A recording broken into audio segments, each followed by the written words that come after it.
श्री कृष्णा, राधे राधे, श्री हरिदास। स्वागत है आप सभी का। जिस तरह नागों में शेष, पक्षियों में गरुड़, देवताओं में विष्णु और वर्णों में ब्राह्मण, वृक्षों में पीपल तथा पत्रों में तुलसी दल सबसे श्रेष्ठ है, उसी तरह व्रतों में एकादशी तिथि सर्वोत्तम है। सावन माह के शुक्ल पक्ष की एकादशी को पुत्रदा और पवित्रा एकादशी कहा जाता है।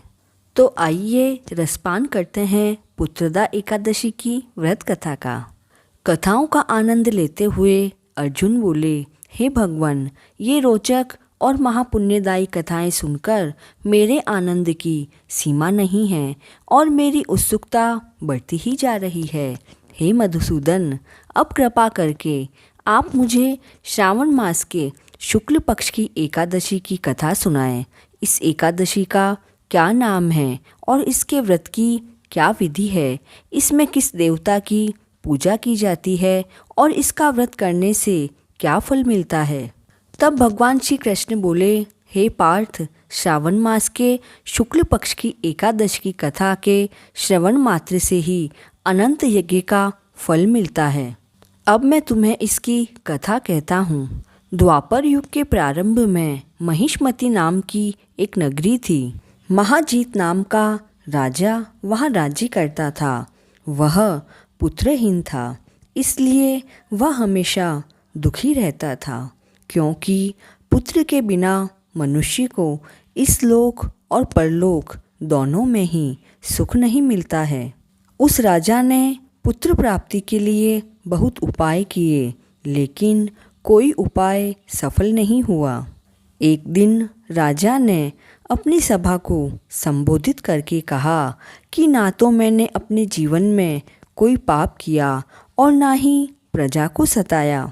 ब्राह्मणों और देवताओं का भी कभी मैंने अपमान नहीं किया और प्रजा को सदैव पुत्र की तरह पाला है। तो भी इस समय मैं अत्यंत ही कष्ट पा रहा हूँ। इसका कारण समझ नहीं पा रहा। राजा के इस तरह दुखी होने के कारण मंत्रीगण वन को गए ताकि वहां जाकर किसी ऋषि मुनि से राजा की समस्या का समाधान प्राप्त कर सके। एक दिन उन्हें वहां पर वयोवृद्ध और धर्म के ज्ञाता महर्षि लोमश मिले।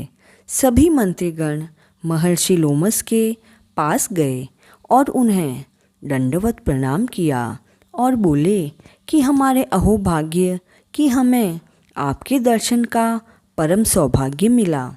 इस पर ऋषि लोमश बोले, हे मंत्रीगणों, आप लोगों की नम्रता और व्यवहार से मैं अत्यंत प्रसन्न हूँ। आप मुझे अपने आने का कारण बताएं। तब मंत्री ने कहा, हे ऋषिवर, आप हमारी सभी बातों को जानने में ब्रह्मा जी से भी अधिक समर्थ हैं। हमारे महाराजा महाजीत बहुत ही धर्मात्मा है, किंतु पुत्र न होने के कारण वे अत्यंत दुखी रहते हैं। हमें उनके पुत्रहीन होने का कारण अभी तक ज्ञात नहीं है, अतः आप हमें बताने की कृपा करें कि किस विधान से हमारे महाराजा पुत्रवान हो सकते हैं। आपका बड़ा उपकार होगा। ऐसे करुण प्रार्थना को सुनकर लोमश ऋषि ने कहा।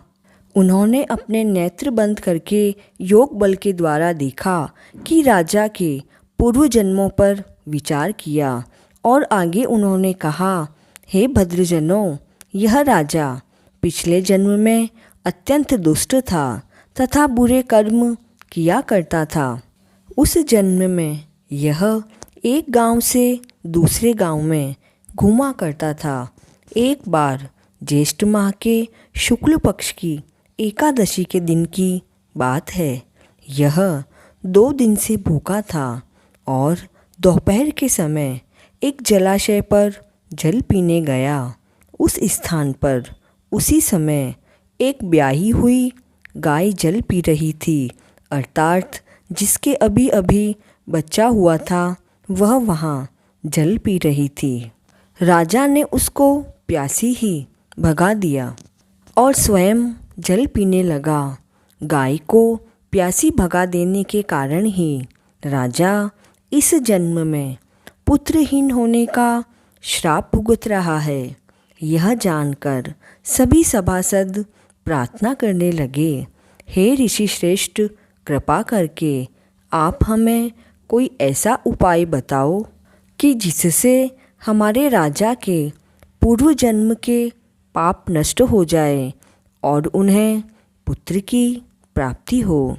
मंत्रियों की यह प्रार्थना सुनकर ऋषिवर बोले, यदि तुम सब श्रावण माह के शुक्ल पक्ष की पुत्रदा एकादशी का व्रत और रात्रि जागरण करो और उस व्रत का फल राजा को दे दो, तो तुम्हारे राजा के पुत्र उत्पन्न होगा और राजा के सभी कष्टों का नाश हो जाएगा। यह उपाय सुनकर मंत्री सहित सभी ने ऋषि लोमश को कोटि कोटि धन्यवाद दिया तथा उनका आशीर्वाद लेकर अपने राज्य में लौटकर आ गए। ऋषि की आज्ञा अनुसार पुत्रदा एकादशी का विधान पूर्वक उपवास किया और द्वादशी के दिन उसका फल राजा को दे दिया। इस पुण्य के प्रभाव से रानी ने गर्भ धारण किया और 9 माह के बाद एक तेजस्वी पुत्र को जन्म दिया। हे अर्जुन, इसलिए इस एकादशी का नाम पुत्रदा एकादशी पड़ा। पुत्र की इच्छा रखने वाले मनुष्य को चाहिए कि वे विधि पूर्वक श्रावण मास के शुक्ल पक्ष की एकादशी का व्रत करे और इस व्रत के प्रभाव से लोक के सुख और परलोक में स्वर्ग मिलता है।